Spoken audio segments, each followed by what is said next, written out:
नमस्कार, आप सभी दर्शकों का किसान समाचार में स्वागत है। मैं हूं साइमा खान। सबसे पहले नजर हेडलाइंस पर। भारत सरकार ने कृषि और किसान के लिए डिजिटल मिशन के लिए एक बड़ी राशि की घोषणा की। कृषि और किसान की तकदीर और तस्वीर को बदलने में तकनीक निभा रही है महत्वपूर्ण भूमिका। किसानों को सरकारी योजनाओं का लाभ अब सीधा मिलता है उनके खातों में।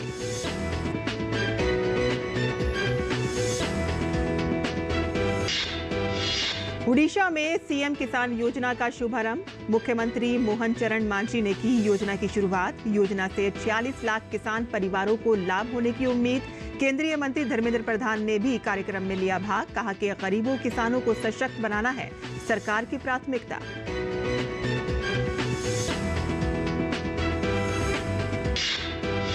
उत्तर प्रदेश के बाराबंकी जिले में किसान पिछले कुछ सालों से ड्रैगन फ्रूट खेती करके बना रहे हैं नए कीर्तिमान। ड्रैगन फ्रूट की खेती से किसानों को अपनी फसल के मिल रहे हैं अच्छे दाम और बाजार में इस फल की भी बनी रहती है जबरदस्त डिमांड।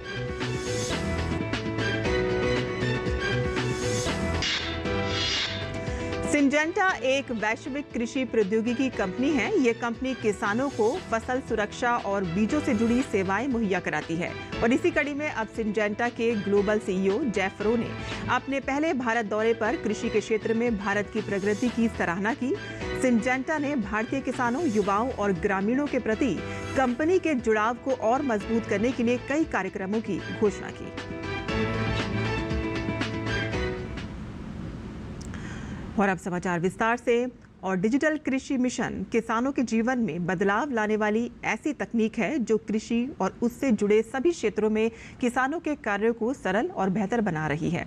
भारत की डिजिटल क्रांति ने हाल के वर्षों में डिजिटल पहचान, सुरक्षा, भुगतान और लेन देन के माध्यम से शासन और सेवा वितरण में महत्वपूर्ण बदलाव किए हैं। भारत सरकार ने कृषि और किसानों के लिए डिजिटल मिशन के लिए एक बड़ी राशि की घोषणा की है। कृषि और किसानों की तकदीर और तस्वीर को बदलने में तकनीक कैसे कर रही है बड़ा बदलाव, और इसी से जुड़ी ये रिपोर्ट देखिए। कृषि क्षेत्र में बड़े बदलावों के लिए प्रधानमंत्री नरेंद्र मोदी की अध्यक्षता में केंद्र सरकार ने 1940 करोड़ रुपए की हिस्सेदारी के साथ 2817 करोड़ रुपए के डिजिटल कृषि मिशन को मंजूरी दी है। डिजिटल कृषि मिशन को विभिन्न डिजिटल कृषि प्रयासों का सहयोग करने के लिए एक व्यापक योजना के रूप में डिजाइन किया गया है। इनमें डिजिटल सार्वजनिक अवसंरचना का निर्माण करना, डिजिटल सामान्य फसल अनुमान सर्वेक्षण को लागू करना और केंद्र सरकार, राज्य सरकारों और शैक्षणिक और अनुसंधान संस्थानों द्वारा अन्य आईटी पहल को अपनाना शामिल है। एग्रीस्टेक की एक महत्वपूर्ण विशेषता आधार कार्ड के समान किसान आईडी की शुरुआत है, जो किसानों के लिए एक विश्वसनीय डिजिटल पहचान के रूप में काम करेगी। एग्रीस्टेक का कार्यान्वयन केंद्र और राज्य सरकारों के बीच साझेदारी के माध्यम से आगे बढ़ रहा है। अब तक 19 राज्यों ने कृषि मंत्रालय के साथ समझौता ज्ञापन पर हस्ताक्षर किए हैं। 2 साल के भीतर देश भर में डिजिटल फसल सर्वेक्षण शुरू किया जाएगा। वित्त वर्ष 2024-25 में 400 जिलों और वित्त वर्ष 2025-26 में देश के सभी जिलों को कवर कर लिया जाएगा।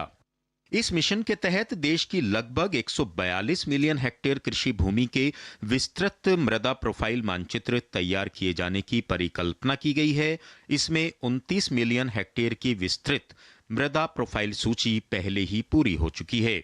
इस मिशन से कृषि में प्रत्यक्ष और अप्रत्यक्ष रूप से रोजगार में बढ़ोतरी होगी। इसमें लगभग 2,50,000 प्रशिक्षित स्थानीय युवाओं और कृषि सखियों को रोजगार के अवसर मिलेंगे। डेटा एनालिटिक्स, आर्टिफिशियल इंटेलिजेंस और रिमोट सेंसिंग जैसी आधुनिक तकनीकों का लाभ उठाकर यह मिशन किसानों के लिए सेवा वितरण में सुधार करेगा। इसमें सरकारी योजनाओं, फसल, ऋण और रियल टाइम में सलाह प्राप्त करने की सुव्यवस्थित पहुंच शामिल है। सेवाओं और लाभों तक पहुंचने के लिए डिजिटल प्रमाणीकरण, बोझिल कागजी कार्रवाई और शारीरिक रूप से यात्राओं की आवश्यकताओं को कम करना है। फसल क्षेत्र और उपज पर सटीक आंकड़ों के माध्यम से सरकारी योजनाओं, फसल बीमा और ऋण प्रणालियों में दक्षता और पारदर्शिता में वृद्धि होगी। बेहतर आपदा प्रतिक्रिया और बीमा दावों के लिए फसल मानचित्र निर्माण और निगरानी होगी। मूल्य श्रृंखलाओं को अनुकूलित करने और फसल नियोजन, स्वास्थ्य, रोग प्रबंधन और सिंचाई के लिए अनुरूप सलाहकार सेवाएं प्रदान करने के लिए डिजिटल बुनियादी ढांचे का विकास होगा। डिजिटल कृषि मिशन जमीनी स्तर पर कार्यान्वयन पर केंद्रित है, जिसमें किसानों को प्राथमिक लाभार्थियों के रूप में लक्षित किया गया है। अनुज यादव, डीडी न्यूज, दिल्ली।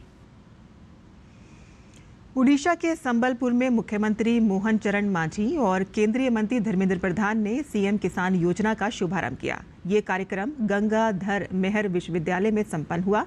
कार्यक्रम को संबोधित करते हुए सीएम मांझी ने बताया कि इस योजना से राज्य के करीब 46 लाख किसान परिवारों को फायदा होगा। किसानों की वित्तीय स्थिति को मजबूत करने के लिए 925 करोड़ रुपए की सहायता सीधे उनके खातों में हस्तांतरित की गई है। केंद्रीय मंत्री धर्मेंद्र प्रधान ने बताया कि इस तरह की पहल का उद्देश्य गरीबों और किसानों के चेहरे पर मुस्कान लाना है और उन्हें सशक्त बनाना है। उन्होंने कहा कि ये मोदी सरकार की प्रतिबद्धता है और इससे पहले मुख्यमंत्री मोहन चरण मांझी और केंद्रीय मंत्री धर्मेंद्र प्रधान ने नुआखाई भेंट घाट उत्सव में भी शिरकत की। सिंजेंटा एक वैश्विक कृषि प्रौद्योगिकी कंपनी है। ये कंपनी किसानों को फसल सुरक्षा और बीजों से जुड़ी सेवाएं मुहैया कराती है और इसी कड़ी में अब सिंजेंटा के ग्लोबल सीईओ जेफ रो ने अपने पहले भारत दौरे पर कृषि के क्षेत्र में भारत की प्रगति की सराहना की। उन्होंने भारतीय किसानों, युवाओं और ग्रामीणों के प्रति कंपनी के जुड़ाव को और मजबूत करने के लिए कई कार्यक्रमों की घोषणा की। आइए देखते हैं ये खास रिपोर्ट।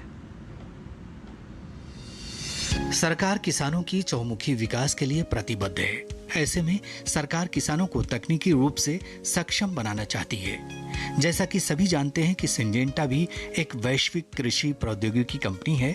ये कंपनी किसानों को फसल सुरक्षा और बीजों से जुड़ी सेवाएं मुहैया कराती है। ये कंपनी अब भारत में भी अपनी सेवाएं देगी।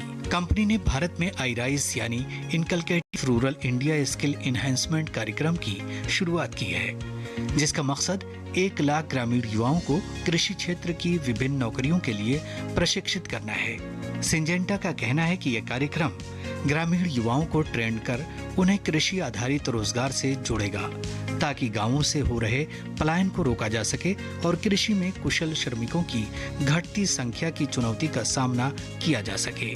आईराइस के तहत 35 वर्ष से कम आयु के ग्रामीण युवा जिन्होंने कम से कम कक्षा 10वीं तक की शिक्षा प्राप्त की हो और जिन्हें कृषि का अनुभव हो, 30 दिनों का प्रशिक्षण और उसके बाद 2 महीने की इंटर्नशिप में भाग लेंगे। इसके बाद किसान कृषि आपूर्ति श्रृंखला, सूक्ष्म व्यवसाय या खेती में रोजगार की तलाश कर सकते हैं। अगर योजना की बात करें तो ये कार्यक्रम 3E सिद्धांत पर आधारित है, जिसके तहत युवाओं को कृषि क्षेत्र में ट्रेंड कर और मार्गदर्शन देकर उन्हें कुशल बनाना, उन्हें रोजगार और उद्यमिता के अवसरों के माध्यम से जोड़ना और उनकी आय में वृद्धि करना है।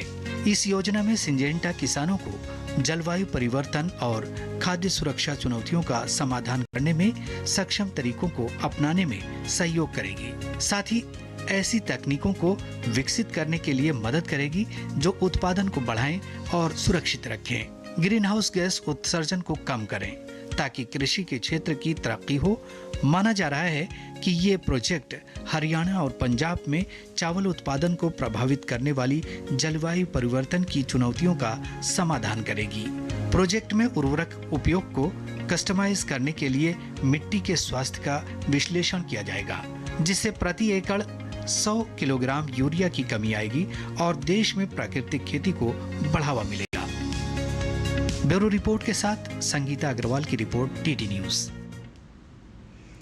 किसानों की आमदनी बढ़ाने और उनकी फसलों की किस्मों में सुधार के लिए न केवल सरकार हर संभव मदद करती है, बल्कि इस काम में कृषि वैज्ञानिक भी अपना पूरा सहयोग देते हैं। और इसी कड़ी में अब भारतीय कृषि में बागवानी फसलों की लोकप्रियता बढ़ती जा रही है। किसान अब मौसम के अनुसार फल, सब्जी, मसाले और जड़ी बूटियों जैसे फसलों की खेती करके काफ़ी अच्छा मुनाफा कमा रहे हैं। और इनमें से कुछ सदाबहार फसलें भी होती हैं जो एक बार लगाने पर कई सालों तक मोटा मुनाफा देती हैं। देखते हैं ये रिपोर्ट। समय के अनुसार किसानों और उनकी फसलों में नए शोध करने वाले कृषि वैज्ञानिकों की बदौलत अब किसानों के लिए खेती करना फायदे का सौदा बन रहा है। इसी कड़ी में अब देश में किसान बागवानी फसलों की खेती करते हैं। मौसम के अनुसार उन्नत किस्म के बीजों से खेती करके किसान अब अपना और देश का विकास कर रहे हैं। ऐसी ही एक मसाला फसल है जायफल, जो इंडोनेशिया से ताल्लुक रखता है, लेकिन भारत में इसकी खपत काफी ज्यादा है। इसकी खेती केरल के त्रिशूर, एर्नाकुलम, कोट्टयम और तमिलनाडु के कन्याकुमारी और तिरुनेलवेली के कुछ इलाकों में की जा रही है। जायफल का पौधा 15 से 20 फीट ऊंचा होता है, जिसके फलों का इस्तेमाल तेल, मसाले और जड़ी बूटियों के तौर पर किया जाता है। एक तरह से देखा जाए तो जायफल एक नकदी फसल ही है, जिसकी खेती करने पर किसानों को कई दशकों तक टिकाऊ आमदनी मिल सकती है। जायफल के लिए मिट्टी की बात करें तो जायफल की व्यावसायिक खेती करने के लिए जल निकासी वाली गहरी उपजाऊ मिट्टी उपयुक्त रहती है। इसके अलावा सामान्य पीएच मान वाली बलुई दोमट मिट्टी या लाल लेटराइट मिट्टी में भी जायफल के पौधे अच्छे से विकसित हो जाते हैं। जायफल के लिए जलवायु कैसी होनी चाहिए, तो आपको बता दें कि वैसे तो जायफल के बागानों का विकास तटीय इलाकों में ज्यादा बेहतर ढंग से होता है, लेकिन सामान्य तापमान वाले इलाकों में भी इसकी बागवानी कर सकते हैं। इसकी खेती के लिए सामान्य, कम सर्द और कम गर्म तापमान सबसे उपयुक्त रहता है, जिसमें फलों का भरपूर उत्पादन ले सकते हैं। इसकी खेती के लिए भारत में 2 स्वदेशी किस्में विकसित की गई हैं, जिसमें IISR विश्वश्री और केरला श्री शामिल हैं। जायफल की नर्सरी किसान कैसे लगाएं, तो आपको बता दें कि जायफल एक सदाबहार पौधा है जो हर मौसम में खूब बढ़ा करता है। किसान चाहे तो जायफल की खेती के लिए प्रमाणित नर्सरी से पौधे खरीद कर रोपाई का काम कर सकते हैं।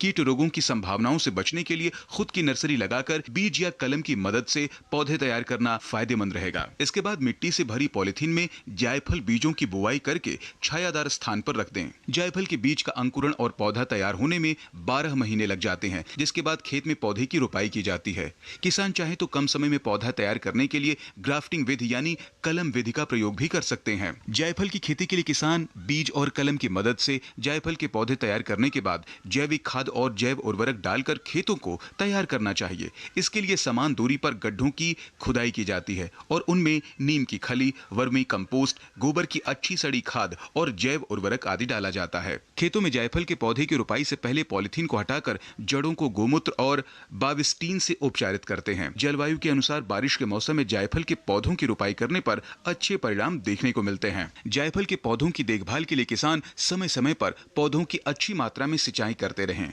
विशेषज्ञों की माने तो गर्मियों में 15 से 17 दिन और सर्दियों में 20 से 30 दिन के अंतराल पर ड्रिप सिंचाई पद्धति से भी जायफल के पौधों की सिंचाई का काम करना चाहिए। शुरुआत में जायफल के पौधों के आसपास खरपतवार भी उग जाते हैं, जो पौधे के विकास में बाधक बनते हैं। ऐसी स्थिति में हर 15 से 30 दिन के अंतराल पर निराई गुड़ाई करके खरपतवार को निकाल दें। निराई गुड़ाई करने से जड़ों में ऑक्सीजन का संचार तेज होता है और पौधों को बढ़ने में मदद मिलती है। वैसे तो जायफल को मसाले के साथ साथ एक जड़ी बूटी भी कहते हैं, जिसको सही देखभाल न की जाए तो कीट रोग पनपने लगते हैं। इसकी रोकथाम के लिए समय समय पौधों की निगरानी करते रहें। कीटों का प्रकोप दिखने पर नीम गोमूत्र कीटनाशक का भी छिड़काव असरदार होता है। जायफल के पौधों की रोपाई करने के लगभग 6 से 8 साल बाद फलों की पैदावार मिलने लगती है। वहीं अच्छी मात्रा में फलों के उत्पादन में करीब 18 से 20 साल का समय लग जाता है। जायफल के पौधों में फूल निकलने पर 9 महीने बाद ही फलों का उत्पादन मिलने लगता है, जिससे जावित्री को अलग करके जायफल को बेच सकते हैं। इसके पौधे से हर साल 500 किलो तक फलों की पैदावार ले सकते हैं, जिससे करीब 2 लाख रुपए तक की आमदनी हो जाती है। बता दें कि बाजार में जायफल के साथ साथ जावित्री के भी अच्छे दाम मिल जाते हैं। इस तरह कम खर्च में जायफल की बागवानी करके सालों साल अच्छा मुनाफा कमा सकते हैं। ब्यूरो रिपोर्ट के साथ संगीता अग्रवाल की रिपोर्ट, DD न्यूज। और उत्तर प्रदेश का बाराबंकी जिला कभी अफीम की खेती के लिए प्रसिद्ध हुआ करता था, लेकिन यहाँ अब ये ट्रेंड बदल चुका है और किसान पिछले कुछ सालों से ड्रैगन फ्रूट खेती करने लगे हैं और इसी की बाजार में ज़बरदस्त डिमांड है और किसानों को अच्छी कीमत भी मिल जाती है। आइए देखते हैं हमारी ये रिपोर्ट।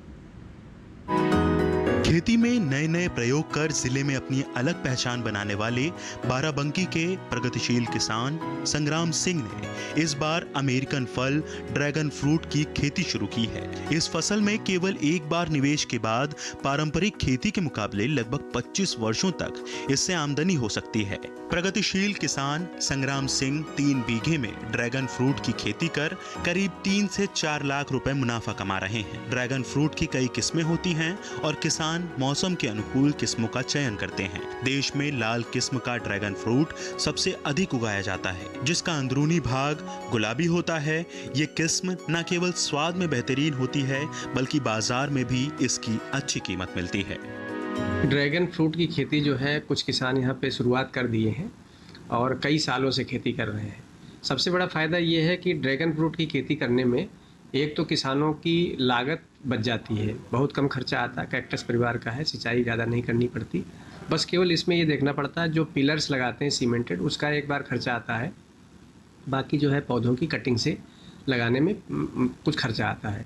अगर हम देखें तो लगभग एक पौधे पर 1000 रुपये का लगभग खर्चा आता है। तो अगर 50 पौधे लगा रहा है तो 50,000 एक बार इनिशियल खर्चा है, उसके बाद में कम से कम 25-30 साल तक लगभग वो पौधा चल जाता है। और इसमें लगाने के बाद में लगभग 1.5-2 महीने 3 महीने बाद में जो है इसमें फूल आना शुरू हो जाते हैं। तो अगर देखा जाए तो ये बहुत ही अच्छा फ़ायदेमंद है और इसकी बिक्री भी ठीक ठाक हो जाती है। इसका रेट भी 200 से लेकर 300 रुपये प्रति किलो के हिसाब से किसानों को इसको मिल जाता है। तो अगर देखा जाए तो किसान अगर जैसे मान लीजिए एक डाइवर्सिफिकेशन का एक पार्ट है ये, अगर मान लीजिए जहाँ धान गेहूँ या अन्य फसलें करते हैं उसके साथ में अगर 10, 20, 50 पौधे इसके भी लगा लें तो इससे वो किसान अतिरिक्त आमदनी प्राप्त कर सकते हैं। इससे पहले पारंपरिक खेती धान गेहूँ मेंथा करते थे, उसके बाद में हमें इसकी प्रेरणा मिली ड्रैगन फ्रूट की। 23 मार्च 2023 को इसको हम कलम ला के लगाए थे। ये मदर प्लांट हमारा जो है गुजरात से आया था। इस पर पोल का खर्चा लगभग 300 रुपये का आया है। 60 रुपये पर पौधा हमको मिला था। एक पोल पर 4 पौधे लगे हैं और इसका जो टोटल खर्चा लगभग 1000 पर पोल हमको तैयार हो चुका है पौधा। अभी इसकी लास्ट जून से हार्वेस्टिंग शुरू हुई है। जब हम मंडी ले गए हैं तो 300 रुपये किलो बिका था, 300 रुपये किलो। उसके बाद 280, 250, जब मार्केट में और ज़्यादा आ गया तो 220-200 रुपये किलो तक बिक रहा है इसमें। ड्रैगन फ्रूट की खेती कर रहे किसान संग्राम सिंह ने बताया कि पहले वो धान और गेहूं की खेती किया करते थे। फिर उन्हें ड्रैगन फ्रूट की खेती के बारे में जानकारी मिली तो उन्होंने 23 मार्च 2023 को इसकी कलम लगाकर शुरुआत की। उन्होंने बताया कि हमारा मदर प्लांट गुजरात का है। 1 बीघे में लगभग 150 पौधे लगते हैं। इस हिसाब से इसमें लागत 1 बीघे में करीब 1.5 लाख रुपए आती है। वहीं अगर मुनाफे की बात करें तो 1 बीघे में करीब 3 लाख रुपए तक मुनाफा हो जाता है। उन्होंने बताया कि इस समय जो ड्रैगन फ्रूट निकल रहा है वो करीब 300 से 250 रुपए में बिक रहा है। ड्रैगन फ्रूट की कई किस्में हैं और मौसम के अनुकूल वैरायटी की खेती की जाती है। ब्यूरो रिपोर्ट के साथ संगीता अग्रवाल की रिपोर्ट, डीडी न्यूज। वहीं जम्मू कश्मीर के राजौरी में इन दिनों सेब की फसल की बहार है। सेब किसानों की फसल एकदम तैयार है और बाजार में इसकी मांग भी बहुत है। तो देखते हैं हमारी ये रिपोर्ट। जम्मू कश्मीर की हसीन वादियां अपनी प्राकृतिक खूबसूरती के लिए जानी जाती हैं। प्राकृतिक वातावरण में यहाँ के किसान प्राकृतिक खाद का प्रयोग करके यहाँ अलग अलग किस्म के सेबों की खेती कर रहे हैं। कश्मीर घाटी का सेब देश और दुनिया में मशहूर है। यहाँ का हाइब्रिड सेब बाजार में पहुँच चुका है। बम्पर फसल और अच्छे दाम मिलने से उत्पादकों के चेहरों पर भी चमक है। सेब एक ऐसा फल जिसे रोज खाने से कई रोगों से बचाव भी होता है, तो न्यूट्रिशन से भरपूर फल आपकी पूरी सेहत को दुरुस्त बनाए रखने में मदद करते हैं। वहीं फलों में सेब को बहुत ही फायदेमंद माना गया है और रोजाना एक सेब डाइट में शामिल करने की सलाह दी जाती है। बचपन से आपने भी ये कहावत तो सुनी होगी कि रोज एक सेब खाओ और डॉक्टर के पास मत जाओ। ये कहावत काफी हद तक सही भी है, क्योंकि सेब में न्यूट्रिशंस की कोई कमी नहीं होती और ये आपकी सेहत को कई फायदे पहुंचाती है। सेब विटामिन सी का बेहतरीन सोर्स है। इसके अलावा सेब में बी कॉम्प्लेक्स और विटामिन ई भी भरपूर होते हैं। इसके अलावा सेब में fibre, potassium, magnesium, beta carotene जैसे कई पोषक तत्व अच्छी मात्रा में शामिल होते हैं, जो सेहत को दुरुस्त बनाए रखने में मदद करते हैं।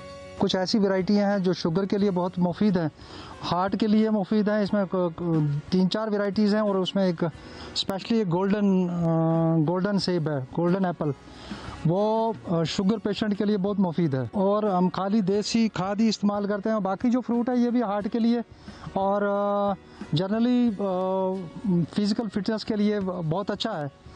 और इसमें हमने कोई ज़्यादा वो फर्टिलाइज़र या कोई केमिकल वगैरह वो नहीं इस्तेमाल किया। ये जो हम यहाँ पौधे लगाए हमने, और इसमें हमने कोई खाद नहीं दी, हमने अपनी प्राइवेट खाद बनाई है।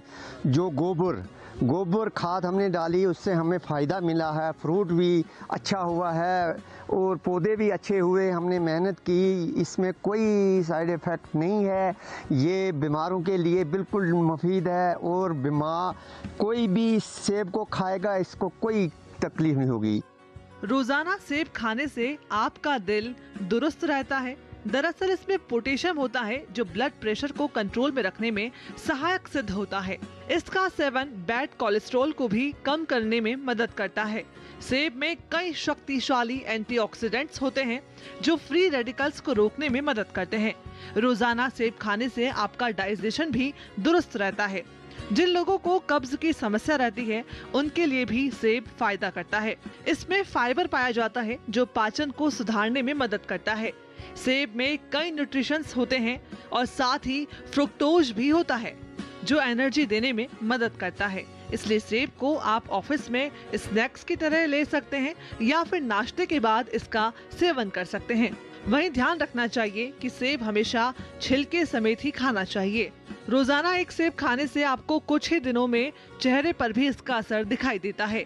लगातार सेब खाने से त्वचा अंदर से हेल्दी बनने लगती है और चेहरे पर नेचुरल गुलाबी निखार नजर आता है। सेब का सेवन डायबिटीज वालों के लिए भी फायदेमंद माना जाता है। भरपूर मात्रा में इसमें मिठास होने के बाद भी इसे खाने से ब्लड शुगर लेवल पर काफी कम प्रभाव होता है क्योंकि इसमें अन्य पोषक तत्व शामिल होते हैं। इसका ग्लाइसेमिक इंडेक्स भी कम होता है, इसलिए ये डायबिटिक लोगों को भी फायदा करता है। राजौरी के सेब किसानों का कहना है कि हाइब्रिड सेब की खेती में मेहनत भले ही है लेकिन उसका फायदा भी मिलता है। इस खेती में साल भर मेहनत करनी पड़ती है, जैसे घास कटाई, गुड़ाई और देखरेख सहित कई चीजें शामिल होती हैं। ये फसल रिवायती फसल की तरह बारिश पर निर्भर नहीं करती, बल्कि इसे ड्रिप इरिगेशन के जरिए पानी दिया जाता है। हाइब्रिड सेब की खेती के लिए हॉर्टिकल्चर विभाग भी फल उत्पादकों की मदद करता है। ब्यूरो रिपोर्ट के साथ संगीता अग्रवाल की रिपोर्ट, डीडी न्यूज। और खेती किसानी से जुड़ी हमारी इन स्पेशल रिपोर्ट्स के बाद आइए अब नजर डालते हैं कुछ और खबरों पर। खास खबर में यूएई के क्राउन प्रिंस शेख खालिद बिन मोहम्मद बिन जायद अल नहयान ने प्रधानमंत्री नरेंद्र मोदी से मुलाकात की। नई दिल्ली स्थित हैदराबाद हाउस दोनों देशों के आपसी हितों और संबंधों को लेकर चर्चा हुई। भाजपा प्रवक्ता शहजाद पूनावाला ने भी राहुल गांधी पर निशाना साधा है। उन्होंने कहा है कि राहुल गांधी ने एक बार फिर से विदेशी धरती पर भारत और हिंदू संस्कृति को अपमानित करने का काम किया है। कांग्रेस सांसद राहुल गांधी के चीन के ऊपर दिए गए उनके बयान पर भी कुछ राहुल गांधी का जिक्र करने का एक बार फिर से देश को बताया उन्होंने चीन से कितना प्यार है।